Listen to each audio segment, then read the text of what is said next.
Do you ever wonder how digital nomads travel everywhere around the world and still keep their business booming? Well, here are the top 10 tools that help digital nomads do that. Tool number one is Notion. I use Notion all the time. I'm even using Notion right now because I used it to write the script. Notion is really helpful because it makes you have all your thoughts in one place. I do so much on Notion. I use to-do lists, I use it to script these videos, and I even use it to project manage. Now, Notion has a lot of features. Like I said, you can write to-do lists, you can manage projects, but it also has templates. It has many templates for you to choose from. I personally have many templates that I use for different things like content, editing, and more. Tool number two is an online habit tracker. I personally use Habitica because it gamifies your habit experience. You can choose to do daily habits, or you can choose to do monthly habits or even weekly. And then you have a to-do list as well. I personally use Habitica because it's a really friendly way of tracking your habits and using it to your advantage. You can gain experience, you can level up, you can gain gear, and then you can even join a party where then you can team up with your other friends and defeat monsters and all that sort of stuff, all from doing daily habits. And so I would highly recommend it to anyone who wants an online habit tracker. It just makes it 10 times more fun. Next up for me, it's an advanced editing software called DaVinci Resolve.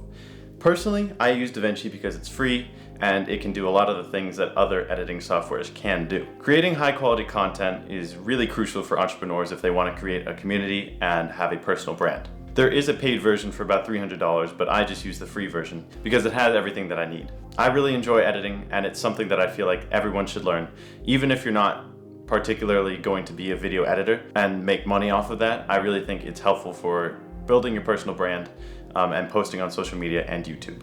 Tool number four is an app that I really love. It's called Medito. I use Medito to meditate every single day.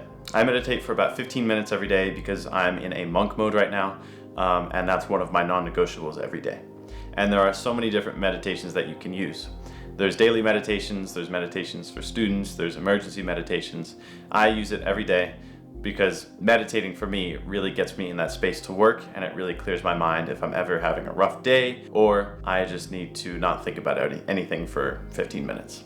Tool number five is Canva. I use Canva all the time. I probably made this thumbnail with Canva, and I have Canva Plus, which is about $15 per month.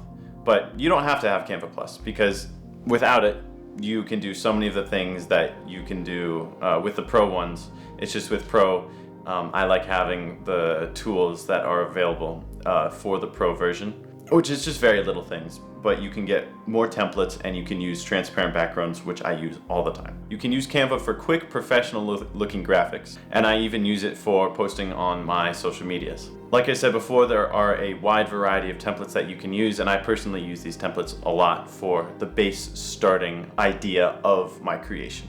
And I believe it's really useful to have, even if it's not going to be your final product, it's going to be a really good starting point for you. Tool number six is Miro boards. I personally love Miro boards for many reasons. One, you can collaborate with others and create a whiteboard or a sticky note board. And you can even create wireframes, which I've done a few times. And a wireframe is basically generating an app idea in the software. And so you do that with pictures. Nothing actually really works, but you get the general idea and you use arrows to sort of point to what the idea is of the product. And I've used it in school, and I've also used it in my free time to generate ideas and collaborate with others. So I really think it's a useful tool. Tool number seven is Zoom. If you're going to be traveling across the world, you need Zoom. You're not going to be able to meet with everyone in person, and I really think that COVID boosted Zoom's popularity, and for good reason, because when people are away from each other, the only real way to communicate is online. And so I personally don't have Zoom Plus or the paid version of Zoom, but I really think it does the job, and I really think it is really good for professional virtual meetings. Tool number eight is Stripe. I use this a lot for my payment processing tool.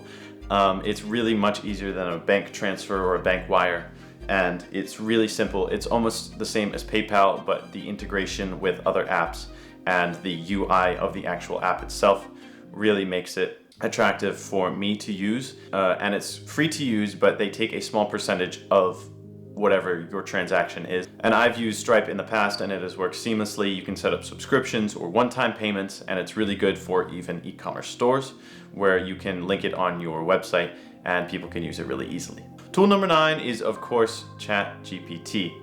I use ChatGPT for a lot, mostly for just idea generation, but it's really useful for if you want to get a quick idea or even have it write something for you. Although I would say to everyone to be cautious, because you shouldn't be using ChatGPT as your only source of ideas, because you can become dependent on ChatGPT, which I don't think is very good for the human creative process. And so I've used ChatGPT in the past to come up with ideas for videos. And I've used those ideas and I've tweaked them and I've made them better. So then I can work on them myself and script them and then shoot them. So I really think ChatGPT is a valuable tool. I would just advise to be cautious of the way that you're using ChatGPT. And finally, tool number 10 is Squarespace. I use Squarespace specifically just for my website and my domains, and I really like it because their customer service is probably the best customer service that I've ever seen on any website ever. I had a great conversation because I don't know how to code a website at all. I just used their built-in website generator and I edited it. And linking it to your domain can be hard sometimes, but they have a wide variety of help forums, and then also they have a live chat and an email, so where you can contact them.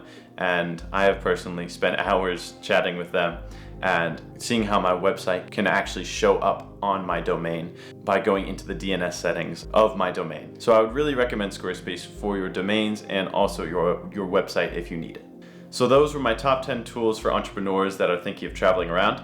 And I really think leveraging those tools helps you manage the way that you build your business in the future. Is there a tool that was new to you, or do you have a tool that you really like? You should drop a comment down below telling me, and I will read all of them and I will take your suggestions. Okay, that's all for today's video. Don't forget to like and subscribe, and I will see you on the next one. Bye-bye.